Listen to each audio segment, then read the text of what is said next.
All right, today morning, everybody, I am just setting up for a Hema call back to Australia on the 3001 best things to see and do. Let's see if I can work this out. I'm on in 4 minutes. Oh, I forgot to say they do a call every week, which would be good. I might copy this with their members, and people call in and they can see what's new in the Hema world. So I could do the same for James Allen Explorer. So I'm just going to check it out. Just 1 hour call. Let's see how it all works.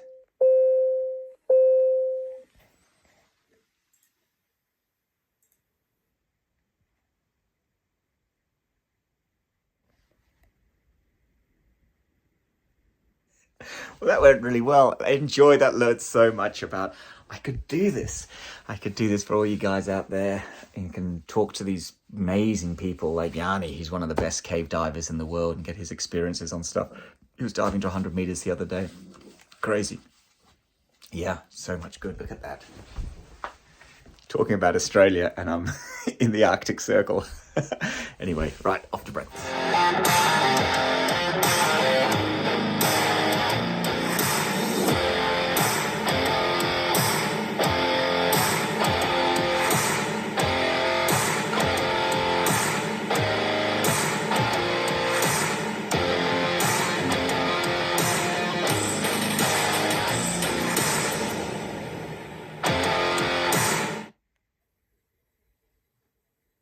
G'day everybody, and welcome to a session of Hema University today. So we've got a really special session that we're sort of running through today. I've got James Allen, who's the author of our just released Hema's 3001 Things to See and Do as you tour around Australia. So James is going to jump on in just a moment, but just to warm and do a bit of housekeeping stuff in the first part is just to understand how the Hema University webinars work. These are a live session. I'm live, I'm not recorded. You can ask questions. There's a chat box on your right-hand side that if you'd like, you can ask anything you want. And James and I will be able to see those. And if you've got any questions for planning for the big lap around Australia or just for some iconic destinations, James will be more than happy to answer those questions for you today. So we're just going to go through just a couple of little things just with how to use that chat box. On the right-hand side, just click on it and you can type those questions down there. And I can see those as they pop through. I'm just waiting for people to populate into the session now. So I'm going to go through a little bit about what we're doing and talking about today. So James Allen is our contributor and Chief Explorer for our 3001 project. So it's been something that we've been working on at Hema Maps for quite a while, the 3001 project. So the big thing about who we are at Hema Maps is where we come from. So Hema is a little Australian mapping company. We've been going through since 1983, founded by Henry and Margaret Boheim.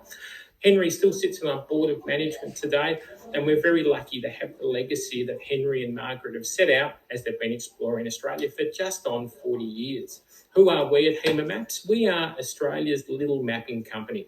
So we sit out there, we go out off the beaten track, and we collect data for off-road tracks, off-road roads, dirt roads, gravel roads, you name it, we collect all that information as people drive around in them. Our vehicle's called the Map Patrol, and they collect that information that comes into our core database, and we can use it for anything. We also collect points of interest information, which predominantly is what we've put into our 3001 guide. So without further ado, we're going to have a look with James Allen.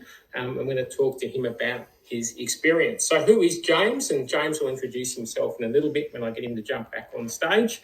James is an internationally acclaimed explorer.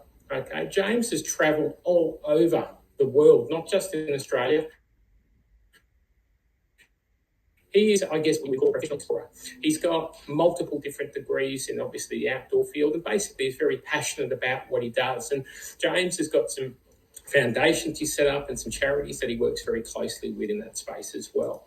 So James has been doing this for quite a long time. So things that I guess a lot of people don't necessarily know about James is that he was actually the youngest person to climb Mount Everest back in 1995. He did that at 22 years of age, which is an absolutely phenomenal feat. So, and he's also done the actual hard part of Mount Everest. There's two faces that you can actually climb, and he's actually climbed the actual hardest side of Mount Everest. So, some of those achievements that James has done over his lifetime is just incredible. So, we've been very lucky to get James to, as part of some of his research projects that he's had as he's travelled Australia, he's been really closely looking into indigenous trade routes or songlines, as well as looking at a lot of First Nations and indigenous cultural things around Australia. As part of his travels, as he's been working in that space, he's been collecting a lot of information as he's travelled around Australia. So without further ado, James, if you'd like to jump back on stage, I'm just going to stop sharing this.